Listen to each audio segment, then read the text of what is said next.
God. Okay, magandang gabi po mga kapatid. Purihin ang Panginoon sa gabing ito na alam natin ay isang Huwebes na malamig, ano po, Paskong Pasko yung amoy at yung paligid. Purihin ang Panginoon dahil sa gabing ito ay patuloy po tayo dun sa ating pong every Thursday o lingguhang panalanginan po at nakaka-bless po na makita ang panalangin ng bawat isa. And we believe naman po, no, for every prayer request po na ating pong ipinapanalangin at sinasagot ng Panginoon, tayo man din ay nai-encourage, okay, napapalakas yung ating pananampalataya that meron tayong buhay na Diyos na nakaantabay sa ating mga panalangin, especially prayers that will give glory to His name. At sa gabing ito ay patuloy tayo na magpuri at magpasalamat sa Panginoon. Welcome po sa mga kapatid natin na kasama natin sa Zoom.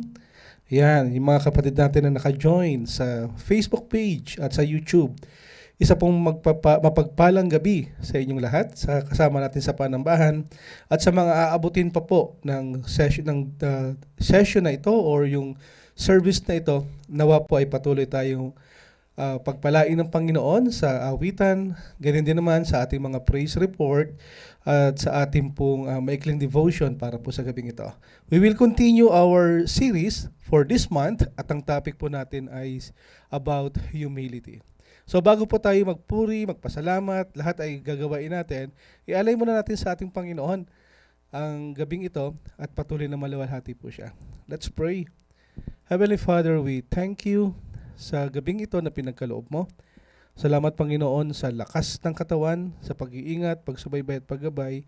At muli Panginoon ay ikaw po ang aming pag-uusapan, sasambahin, luluwalhatiin sa iyong kabutihan, sa iyong katapatan, sa pag-ibig mo po sa bawat isa. At salamat Panginoon dahil kung nandoon po yung presensya mo, nandoon po yung mercy, yung peace, yung goodness, at nandoon Panginoon yung pong patuloy na pag-aasam na ikaw po ang siyang mangusap sa amin. At sa gabing ito, patuloy kami nagpapakumbaba. Dumadalangin patawarin mo po kami sa aming mga nagawang pagkakasala. We confess all our sins to you, O God. And we pray na ikaw nga po ang siyang magpala sa aming mga pag-aawitan, sa aming pong devotion, at sa malahat po ng panalangin aming sasabihin mamaya. Lord, we thank you. Dahil meron kaming Diyos na maawain, Diyos na mahabagin, Diyos na laging nakikinig sa kanyang mga anak, lalo't sa panahon, Panginoon, nang meron kang gustong ipaalala at pa-remind sa amin.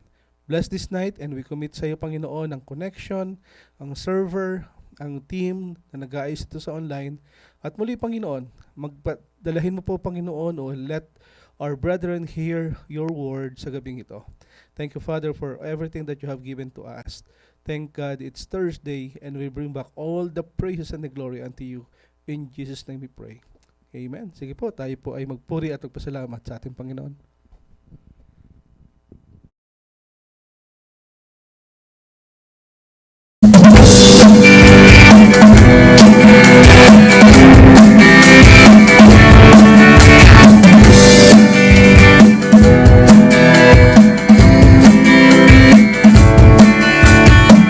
Ang bawat pagpapuri sa'yo, aking tugon sa pag-ibig mo, na pinagong para sa isa sunod. O Diyos, sumulin ka, nakilat ng talaga. Ito ang hinahanap ko sa buhay kong ito. Wala kang ay makikita ko'y sumasunod sa'yo, sagad-sagad lang kasi lahat tuloy lang iparang ka.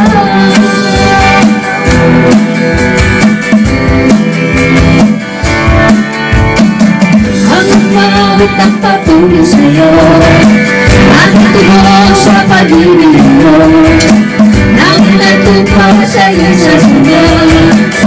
O Diyos, sumibig ka, magkailangan talaga. Ito ang hinahanap ko sa buhay kong ito. Pag wala ka ay may makontento ko'y sumasapat sa'yo, sagad-sagad lang kasi lahat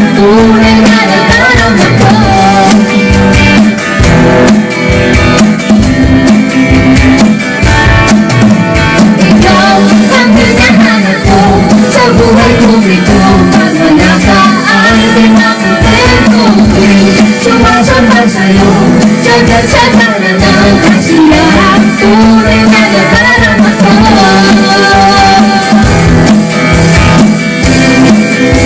Tunay na nadarama ko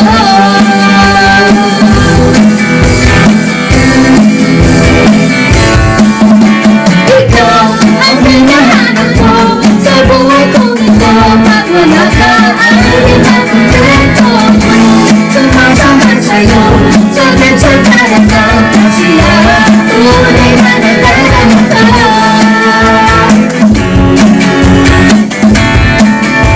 Tunay na nadarama ko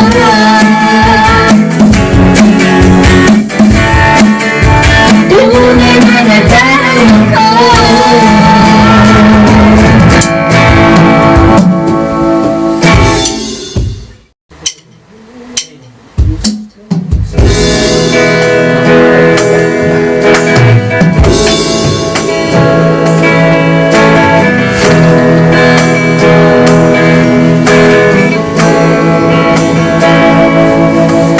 Oh Diyos, Ikaw tunay na nakina sa mundo.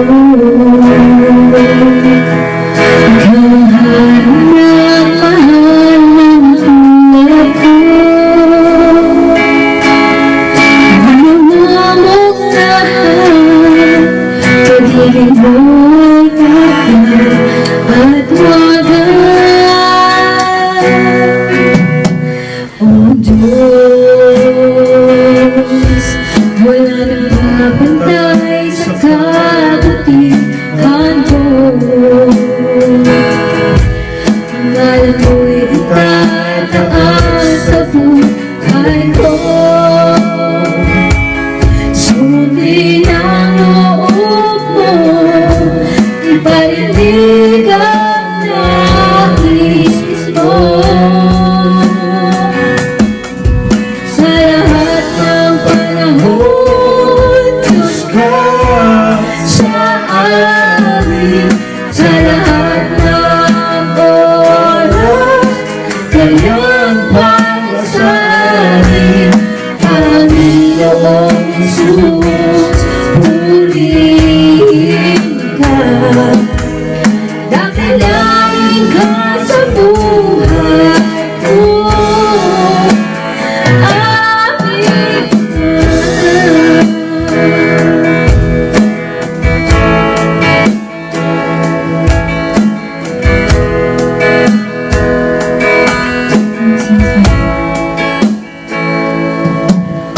Oh Diyos, Ikaw ang tunay na dakila sa mundo. Ikaw ang haring nagmahal ng tulad ko. Sundin ang loob mo, iparinig ang nais mo. Sa lahat ng panahon, Diyos ka sa amin. Sa lahat ng oras, nariyan para sa amin. Panginoong Jesus, purihin ka. Dakilangin ka sa buhay ko. Sa lahat ng panahon, Diyos ka sa amin. Sa lahat ng oras, kayang para sa amin. Panginoong Jesus, purihin ka. Dakilangin ka sa buhay ko. Aming Ama.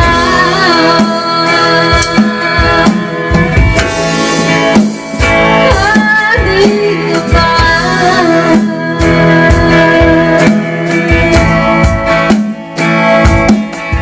Sa lahat ng panahon, Diyos ka sa amin. Sa lahat ng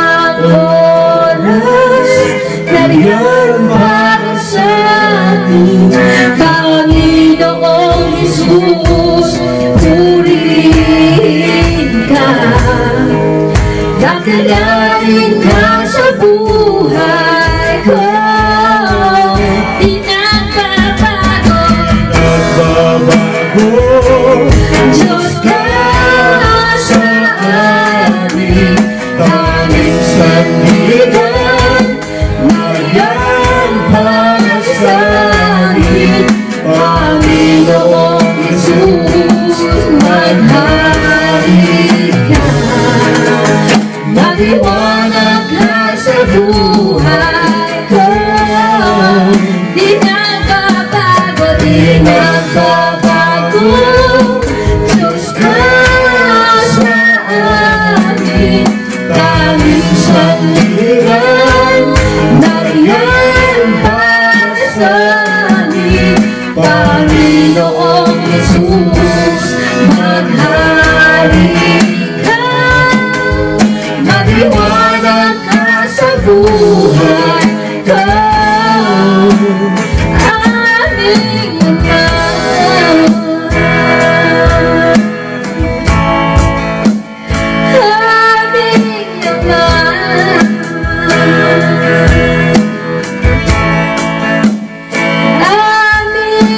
Ama.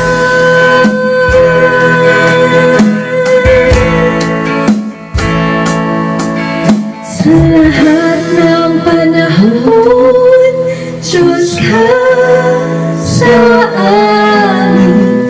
Sa lahat ng oras, Marian para sa amin.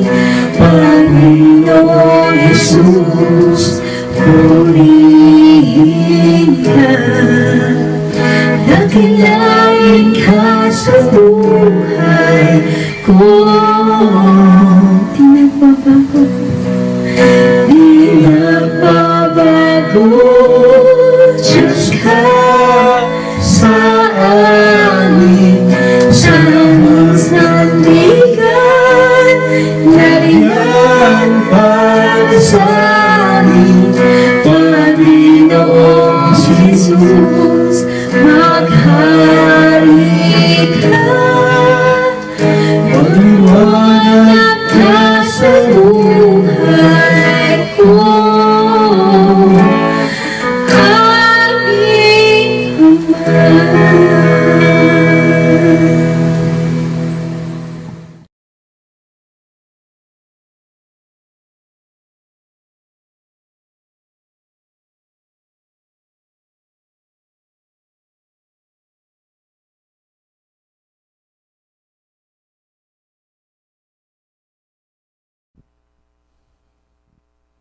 Amen. Praise God. Purihin ang Panginoon. Tunay po na ang Panginoon ay hindi nagbabago. Siya po ay nananatili, siya ay tapat, siya ay hindi nagbabago. Kaya naman po napakainam na ating pong alalahanin how good and great is our God. Okay, so welcome po muli sa ating pong Thursday prayer meeting or Intercede Night. And praying that everyone ay patuloy na ma-encourage po sa ating pong maikling devotion. So again, welcome po sa mga kapatid natin na nandito sa Panambahan, na kasama natin ngayon sa Zoom at nasa Facebook page. Okay? And if you have your phone with you, may I encourage everyone also that click on share para po ma-post doon sa ating pong wall. Who knows? Baka gamitin din ito ng Panginoon na baka may taong nag-aabang lamang na maibahagi yung ganitong link for them to be able to see yung word of the Lord na baka po makatulong din po sa kanila upang sila man din ay matutong lumapit, tumawag sa ating Panginoon. Tayo po'y manalangin sa panumandali bago pa tayo magkaroon ng ating pong short devotion. Heavenly Father, thank you po sa opportunity na meron kami ngayon, especially sa inyong lingkod. Lord, kailangan po namin ng iyong awa at biyaya. At sa gabing ito, wala po akong karapatan at hindi ako karapat-dapat sa lahat ng ito. But thank you, Father, for your grace and mercy. And I pray, override my preparation. Holy Spirit, malaya ka pong kumilos sa aming kalagitnaan at sa mga tao pong nakikinig ng iyong mga salita. I'm going to deliver. Gawin mo lamang akong tuntungan, Panginoon, at itago mo po ako sa likod ng iyong krus. Bless this night in Jesus' name. Amen. Okay, so pag-uusapan natin ngayon for this month ay yung humility o pagpapakumbaba. salita na kung saan ay na lahat ng tao ay nagnanais ng ganito. Pero dangan lamang sa katagalan at the same time ay may mga pagkakataong hindi naman ito lumalabas. Sabi natin before that yung daw pong pride ay parang body odor. Hindi mo naaamoy pero naaamoy ng iba. Ganon din po sa humility. No need for you to say it. Everybody will see how you live, how you conduct your lives. Pagdating po sa karamihan o sa mga taong nakakasalamuha o sa mga taong meron po tayong influence. Last week, pinag-usapan natin ito at sinabi nga ni Pastor Lino that yung humility is something that we can pray for. Okay? At yung panalangin natin sa gabing ito ay nawa ay lahat tayo ay magkaroon nga ng tinatawag na humility base sa standard at base sa salita o saligan ng salita ng ating Panginoon. Dalawang tauhan sa Biblia ang akin pong gustong-gusto laging pinag-aaralan. Okay? Si Peter, si Pedro, at si Pablo. Alam natin that si Peter o si Pedro, nakita niya yung pong miracle na kung saan sila ay nakahuli ng napakaraming isda. Halos lumubog yung kanilang yung kanilang bangka at the time. At alam niya that right there and then, siya ay nakatayo sa harap ng Diyos, sa harap ni Jesus, na kung saan ang kailangang response is humility. At dumating pa nga yung pagkakataon na kung saan sinabi doon sa Luke 5:8, but when Peter saw it, he fell down at Jesus' knees saying, "Depart from me, for I am sinful man, O Lord." Katulad po ni Pedro, we need to realize na tayo pong lahat ay dumarating sa pagkakataon na kung saan ay kailangan din po nating pagharap sa Panginoon. Yung lahat po ng ating sin nature ay hindi talaga ito katanggap-tanggap sa Diyos. Dahil ayaw ng Diyos ng kasalanan. Dahil ang ating Diyos ay banal. Gayon din naman. Wala tayong may pagmamalaki sa harap ng Panginoon. Kahit ano pa yung sabihin nating tayo ay masugid na tagasunod, kahit sabihin nakakunyabit pa tayo sa Panginoon, dahil sa totoo lamang po, lahat tayo ay darating sa pagkakataong tatakbo sa paanan ni Jesus sa kanyang cross. We will cling to Christ because our only hope is Christ. Ang nakakalungkot lamang, after nang makita ni Pedro yung lahat ng miracles ni Christ, on the night that he was going to be arrested, okay? Peter denied him. Tama? Ilang beses? 3. Hindi lang isa, kundi 3. His betrayal doon kay Jesus nag-cause sa kanya na kung saan siya ay umiyak ng, sabi doon, weep bitterly, pagkapait-pait. At sabi dito ay one of the most humbling account na makikita natin sa Biblia. He really cried, he really wept bitterly. And yet, Jesus forgave Peter. At ang nangyari, si Apostol Pedro ay nagpunta sa maraming lugar na kung saan he is faithfully preach the gospel boldly, especially yung time ng Pentecost. And he do miracles in Jesus' name. Si Apostol Pablo. Si Apostol Pablo ay naging isang mananampalataya na kung saan siya ay isang tao na kung saan marami siyang maipagmamalaki.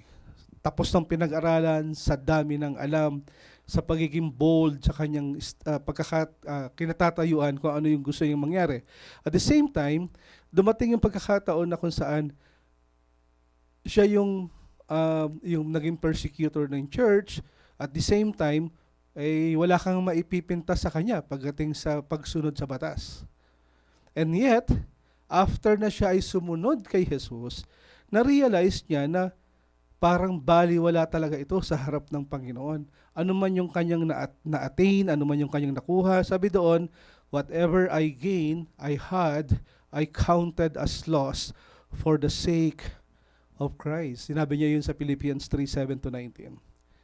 Dahil kay Apostol Pablo, the only mattered to him ay yung siya ay mapabilang sa kaharian ng Kristo. And that is the only one thing that should be matter sa ating lahat, katulad ni Pedro, ni Apostol Pablo, that our faith, those who have faith in Christ Jesus, ito yung nagmamatter po sa harap ng Panginoon. At alam natin, na pagdating sa harap ng Panginoon, humility is not thinking less of yourself. Ang sabi din sa next slide, but thinking of yourself less. Okay? Pag-aralan natin, ano pa yung ibig sabihin nito? And everyone, our topic for tonight ay pinangalanan ko pong title ay Pray for Humility. Nakuha niyo na po bang ipag-pray ito? Madalas pinagpe-pray natin, Lord, gusto ko pong bumait. Lord, bigyan mo po ako ng mahabang pasensya. Lord, 'di ba? Halos yung lahat ng bunga ng banal na espiritu ay hating po yung siyam doon sa Galatians ay ipinapanalangin. And yet, there were some, or katulad ko po, it's a good reminder for me also, that everyone should pray for humility. Bakit? We need to pursue humility, or humility pursue us. Yung daw pong pagpapakumbaba it is by choice. Ito ay pinipili. Ito ay ninanasa na kung saan mangyayari lamang ang humility o ang pagpapakumbaba sa mga taong may pagbabagong isip at yung tinatawag ting renewed mind and renewed spirit. And I remember, sinabi doon sa Romans 12, no, yung in view of God's mercy, offer your body as a living sacrifice, holy and pleasing to God. Yun daw kasi yung true and proper worship. At pinaalala na doon sa verse 2 that do not conform, sa Romans 12, verse 2, to the pattern of this world, but be transformed by the renewing of your mind. Then, you will be able to test and approve what God's will and what is good, pleasing, and perfect in will. Isang paalala na kung saan sa lahat ng kapatiran, sa lahat ng tagasunod ni Kristo, hindi lamang ialay natin yung ating katawan sa ating Panginoon. Okay? Dito sinasabi rin na huwag din tayong makiayon sa takbo ng sanlibutan ito. We need to renew our mind, the spirit, at the same time, para malaman natin kung ano ba talaga yung kalooban at kagustuhan at nakakaluwalhating kalooban na galing sa Panginoon. Kaya pinaalala ni Pablo, doon po sa Romans 12, verse 3, sabay-sabay po natin basahin. For by grace given me, I say to everyone, do not think of yourself more highly than you ought, but rather, think of yourself with sober judgment in accordance with the faith God has distributed to each of you.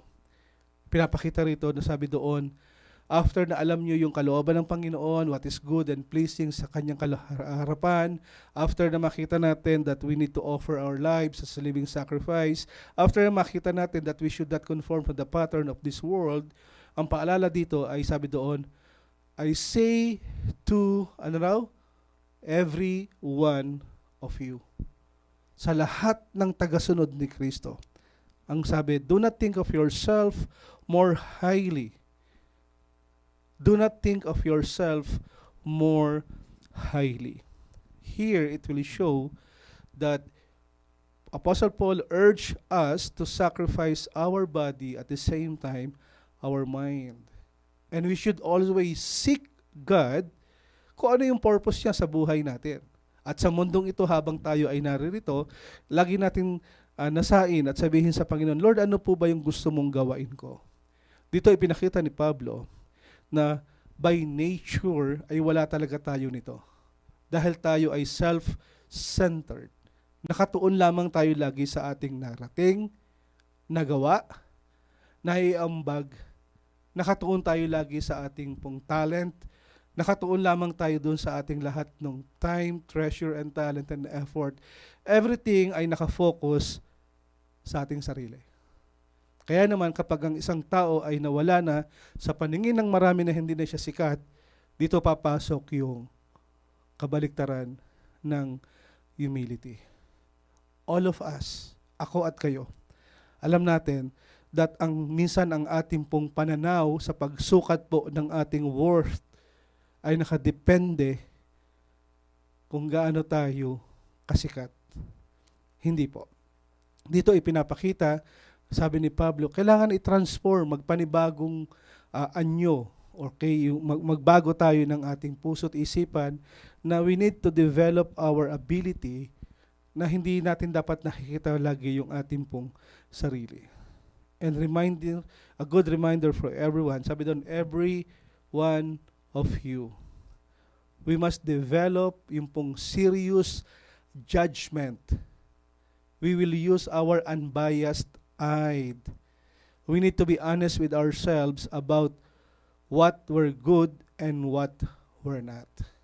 Hindi po mainam sa isang tao ang sinasabi ni Pablo dito that lagi niyang iniisip na mas magaling siya sa lahat. Nakukuha niyo po.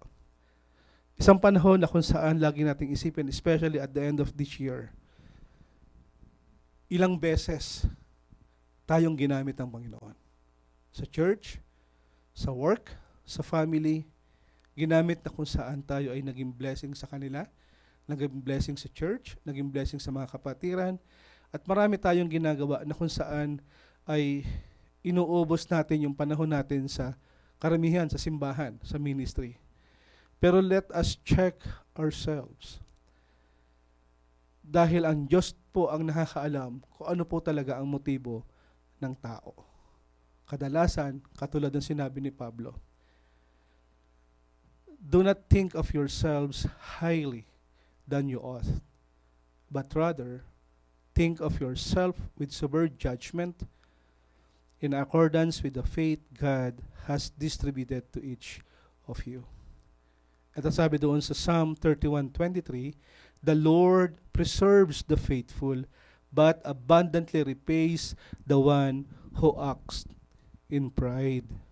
Dito ipinapakita po na kung saan tayo pong lahat, okay, David assure na kung saan ang lahat po ng tapat sa Panginoon. People who are faithful, it says here that God preserves them. Meaning to say, God will protect you, can protect you, God can keep you. God can give His grace to endure every affliction. Sabi doon sa 2 Corinthians 12:9. At the same time, ang sabi doon sa John 10:28, God can escort us safely to heaven. Bakit? Katulad ng kanyang ipinangako, the Lord preserves that faithful, but abundantly repays the one who acts in pride. Ang tanong, marami sa atin na nakatingin sa, bakit ganun yung mga unbelievers, nagpo-prosper din sila sa life? Sabi doon, samantalang ako'y naglilingkod sa Panginoon, para namang ako ay hindi naman umaabot sa ganung kagustuhan ko. Madalit sabi po, marami sa atin ay nakatingin lamang doon sa kung ano yung makukuha niya, kung saan siya sisikat at kung saan siya dapat mataas. Isipin natin na ang Panginoon ay nakatingin mula sa langit sa baba. He is looking for His people who are faithful, who are humble. At yung pangako, the Lord preserves the faithful. Kaya makikita natin doon sa 1 Peter 5:5, isang paalala na kung saan, clothe yourselves, all of you, ng alin daw? With humility toward one another. For God opposes the proud, but ano daw? Gives grace to the humble. Here it shows that Christians, okay, tayong lahat, all throughout sa letter po ni Pablo, ipinapakita that our ultimate authority is God. And of course, yung instruction dito is to take priority over those given by any other authority. Parang sinasabi natin, sa bawat isa, okay, damitan po natin yung ating sarili na kung saan meron pong pagpapakumbaba. Huwag nating isipin mas mataas sila sa atin. Lagi nating iisipin na yung kapakanan ng ibabago tayo. Okay? At the same time, sinasabi rin dito that we, as a follower of Christ, we need to resist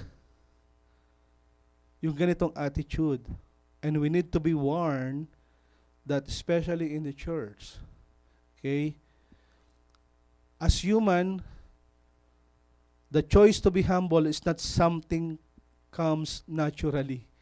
Hindi po tayo yung taong naturalesa na parang mapagpakumbaba. O hindi po, lahat tayo ay mapagmataas, lahat tayo ay hambog, lahat tayo ay mataas ang pride. At sabi nga ni Pablo dito sa 1 Peter 5:5, we must put it on like clothing. We need to cover our pride to promote each other above ourselves.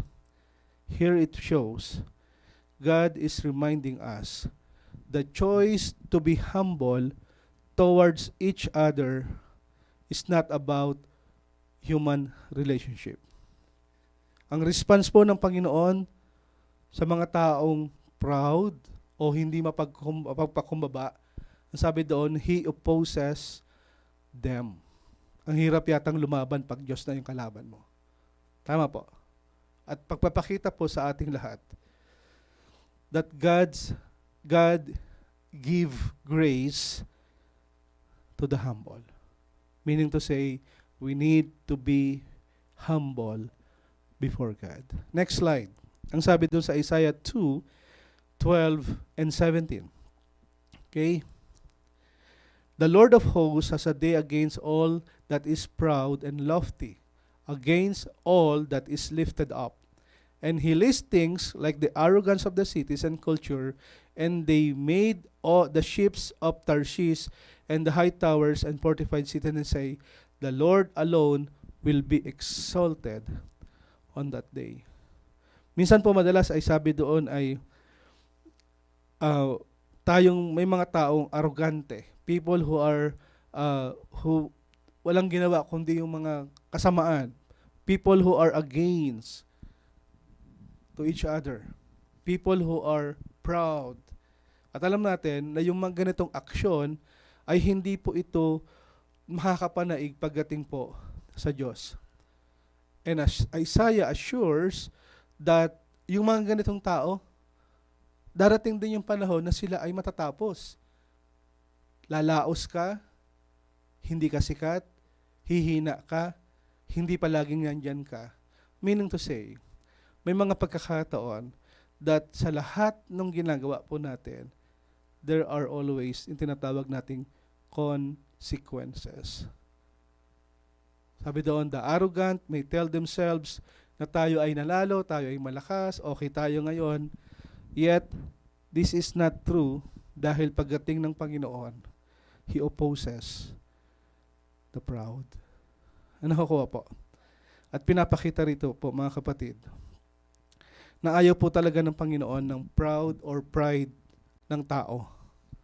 First, we need to check that God alone is of infinite value, yung greatness and beauty niya, ng kanyang glory at ng kanyang worth.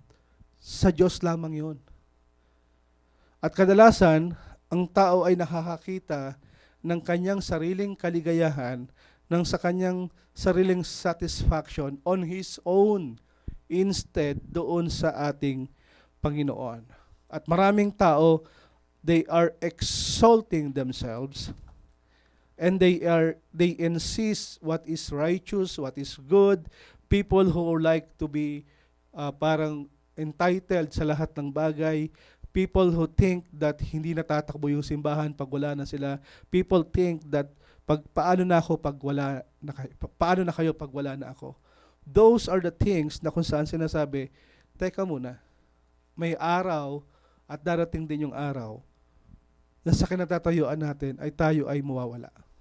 And this morning, pinapakita sa atin ng Panginoon that we need to be humble. We need to pray to God for the miracle of humility. Kaya ang maganda yung paalala doon sa yung Philippians 2 verse 3 to 8. Sabi doon, binanggit din to ni Pastor Lino, have the attitude of Christ.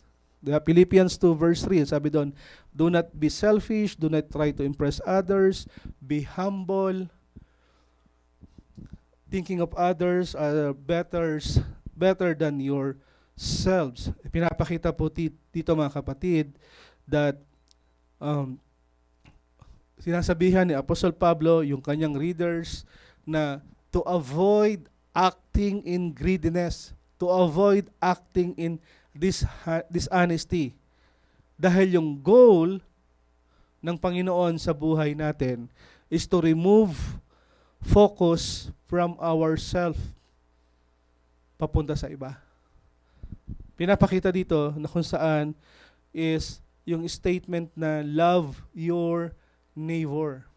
Na pagkagagawa ka ng isang bagay, every decision, every motive, every ambitions, lahat dito, it should always drive into love and unity.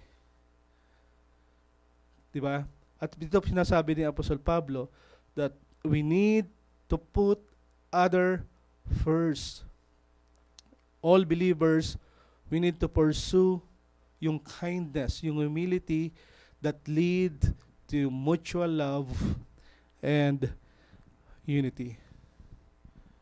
Isang paalala na kung saan sinasabi, do not be selfish, do not try to impress others, be humble, thinking of others as better than yourselves.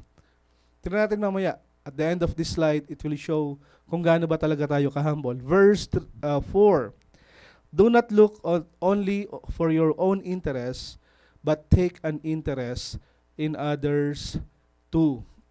Sinasabi dito, all Christian, regardless po ng ating maturity, our response or our treatment po sa bawat isa, there should be humility and selflessness. Sabi doon, never look to your own interest. We are here na parang sinasabi natin yung may pakinabang ba ako dyan? Pag wala na akong pakinabang, kayo-kayo na lang. Here it shows that all of us, okay, we need to reach out one another. We need to pay it forward. Okay?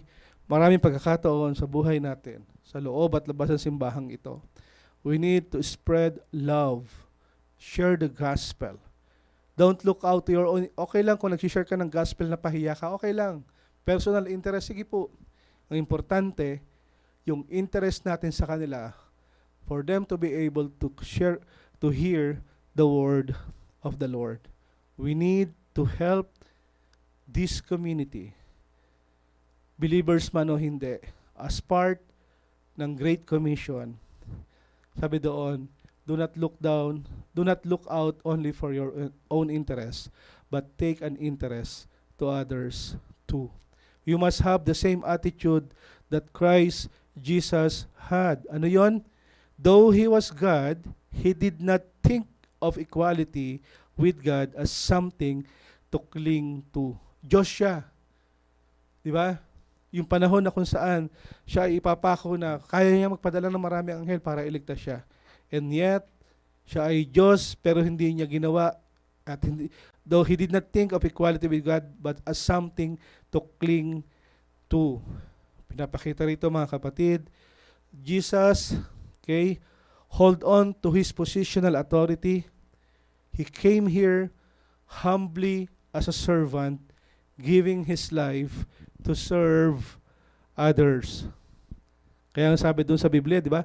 If you want to be great in God's kingdom, learn to be the servant of them all. Even si Jesus Christ. Nagpakumbaba siya. He did not think equality with God as something to cling to. Parang tayo, no? Tagal ko na ako sa church, dapat ako yung masusunod, matagal na akong Christian, maraming tayong ganon. Minsan, kung sino pa nga yung matagal sa simbahan, ay hindi mo pa nakakitaan ng ganitong pagpapakumaba na katulad ni ginawa ni Kristo.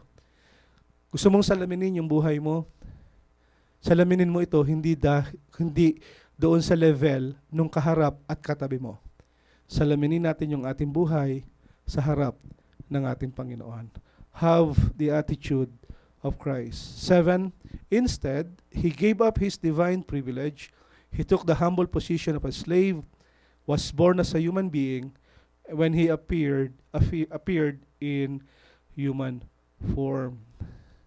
Alam natin lahat that Jesus came as a servant, di ba? Yung limitation ng human body, though eternal siya, yet he entered sa mundong ito as an infant. Tama? At the same time, siya ay pinanganak through Mary, who remained virgin until his birth. And then, Jesus born in a humble situation, di ba? He came, pinanganak siya sa isang stable, sabsaban, sleeping in a fed trough, yung mga pakainan ng hayop. At yung unang tao na bumisita sa kanya ay hindi mga hari, kundi mga shepherds. Yung kanyang kapanganakan is so common, yet his life was anything but common. Here it shows that yung humility sa verse 7 emphasize yung example that we as a Christian, we need to follow the attitude of Christ. Verse 8, he humbled himself in obedience to God and died a criminal death on a cross. Siya ay namatay na katulad ng isang kriminal, and yet he humbled himself. He really obeyed the Lord.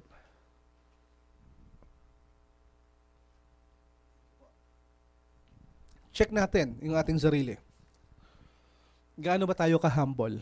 Sige nga. Huwag niyo sagutin ng malakas, kundi sagutin niyo ng personal, in your own. Do you tend to cut off those who ignore you? People are ignoring you and yan ang tendency mo is to cut them off. Number 2, are you hurt when those whom you dislike are honored? Ang tamad naman nun, bakit siya pa yung sikat? Ang husay, ang daming alam. Sasaktan ka ba pagka ganon? Do you find it difficult to admit you are wrong? Gaano kahirap sa'yo umamin kung ikaw ay mali? Kung kayo nagkasala? Gaano kahirap mag-sorry? And as we check this assessment, huwag nating isipin yung katabi natin o yung taong kagalit natin, kundi isipin natin yung sarili natin sa harap ng Panginoon. Number 4, do you inwardly react when people criticize you? Kapag kinikriticize ka na, anong ginagawa mo? Lalaban? Halos magmura? Halos magalit? Halos magpakalbo? Sa sobrang galit? Paano nga po? Tingnan natin yung iba pang assessment. Do you enjoy sharing about your accomplishment? Nakapost pa sa Facebook? Do you talk more than you listen? Are you more concerned about your reputation or God's? Do you react when you do not receive credit you are due? Those some of the assessment we need to check ourselves. At sabi doon, yun daw mga taong proud, they do not listen, they don't want to change, get angry when they are corrected, think they know everything, especially they love to blame others. So paano natin ngayon babaliktarin ito? Paano tayo mabubuhay na kung saan meron pagpapakumbaba? Sabi doon, humility, we know that someone who is proud of his humility is really proud and that is not humble. The moment that you say you are humble, then you are proud.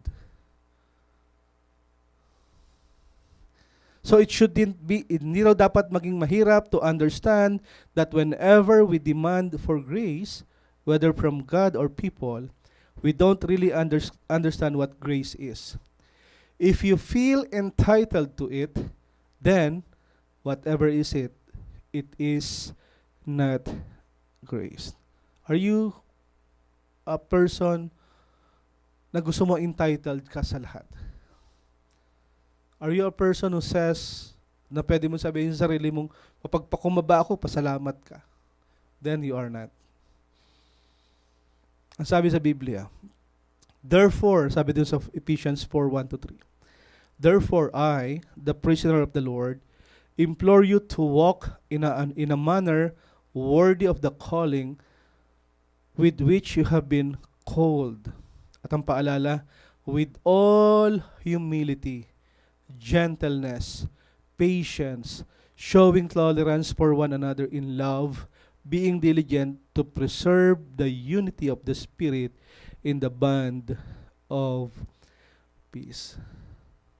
Here it shows na pinapakita kung paano tayo bilang mga mananampalataya mag-manifest po sa buhay natin humility, ang gentleness, yung patience, yung love, yung unity, yung peace, they are all essentials.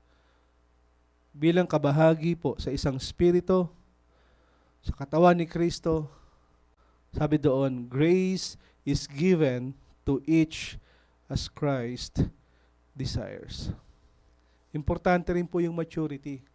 Kailangan din po natin yung mga taong na kung saan ay natututo sa lahat ng ito. Pero ito pinapakita, as a family of Christ, tayo pong lahat ay patuloy na magpakumbaba sa harap ng Panginoon. Dahil ang Panginoon lamang po ang may kakayahan na gawin ang lahat ng ito. So paano tayo mabubuhay ng meron pong pagpapakumbaba? Let us check yung pong Sermon of the Mount, yung Beatitudes. Sabi doon, blessed are the poor in spirit, for theirs is the kingdom of heaven. Yung pong poor in spirit, ang ibig sabihin po noon ay, blessed are those who are humble. Humility po is a realization that yung lahat ng meron tayo, gift, blessing, lahat ng ito ay galing sa biyaya ng ating Diyos. Okay? To have poverty of spirit means to be completely empty and open to the Word of God. Sabi doon, kapag ang isang tao ay alam niyang siya ay empty, para siyang isang vacuum na merong pangangailangan, this is the time that we need to humble ourselves. Humility ay nagdadala ito ng openness, ng inner peace, allowing one to do the will of God. Blessed are the poor in spirit. At alam natin na ang opposite ng humility ay pride. Pride brings misery. Sa mga taong proud, these are the people who are easily angry. Meron siyang anger management. These are the people who are always seeking revenge. These are the people who are easily offended. Pero kung tayo po ay mapagpakumbaba, we are poor in spirit. Therefore, wala tayong tinatawag na kung saan kaaway ng madlang people.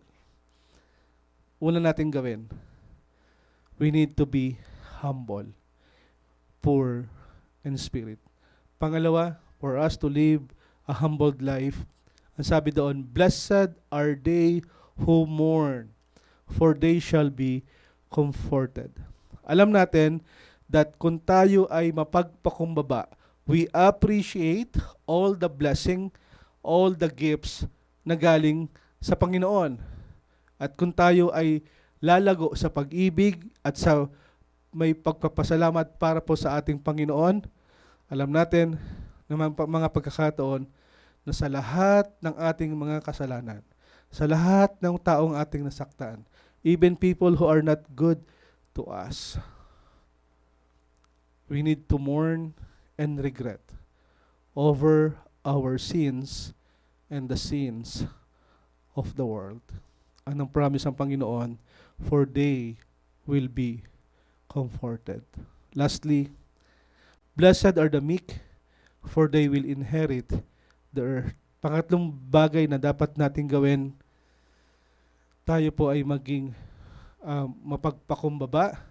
Tayo po ay person who is meek is gentle, kind, and it exhibits yung pong obedience po sa banal na espiritu.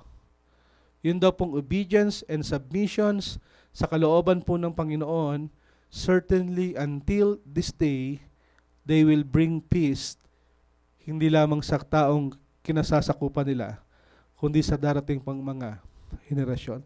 Tatlong bagay na kung saan tayo pong lahat, we need to develop humility. Be humble, be forgiving, mourn your sins, confess it to God, be thankful, yung gratitude sa Panginoon. Alalahanin natin kung gaano kabuti ang Panginoon sa atin. Tayo po ay magpakumbaba. Let's spread peace and let's pray for humility. Sabi doon sa slide, pride is concerned with who is right. And then yung humility is concerned with what is right. And in our last slide, it sabi doon, don't let it be the reason for you to fall. Let go of your pride. Be humble to God. Let's pray. Heavenly Father, we thank you sa gabing ito. And I pray that you may continue to help each one of us. Lord, we are praying for a miracle ng humility. Hindi kami ganito.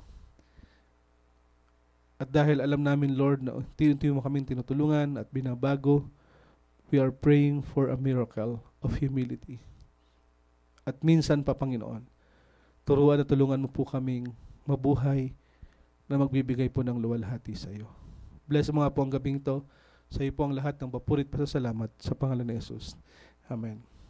Okay, praise report. Praise God dahil yung anak po natin Yusan at ni Kuya Dex ay safely arrive dito po sa Saudi Arabia. Si Uni. See you tomorrow, Ate Uni. God bless po.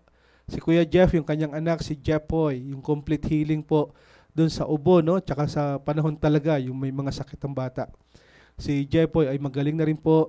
Si Mary Rose, yung kanyang pong sore throat ay gumaling din po, purihin ng Panginoon. Yung pong nanay ko po ay gumaling din po sa kanyang trangkaso, yung kanyang nararamdaman sa katawan ay nawala po. Si Ate Judith po, na pumasa sa Prometric Specialist Exam dito sa Saudi. Si Kumare, Manilyn Pascual, asawa po siya ni Kuya Aldin, na nag-successful po ng delivery ng kanyang healthy baby. Si Brianna, yung anak po ni Ate Mats, ay nakareceive po ng Merit Award during po doon sa Hong Kong Macau International Mathematic Olympiad o yung HIMO. And then, ang inyo pong lingkod ay gumaling din. Ganon din si Kuya Edmond na gumaling din sa kanyang nararamdaman, kanyang ubo at trangkaso. At purihin ng Panginoon dahil alam ko may bagong kotse yata yung mama na pwede nating isama sa pamamasyal. So praise God po sa mga praise report na meron tayo. At kung meron po kaming nakaligtaan, please post it po sa ating GC, yung PHA community na GC. At we love to hear from you po kung ano po yung ginawa ng Panginoon sa ating lahat. Sige po, proceed po tayo sa ating pong corporate prayer. Praise God.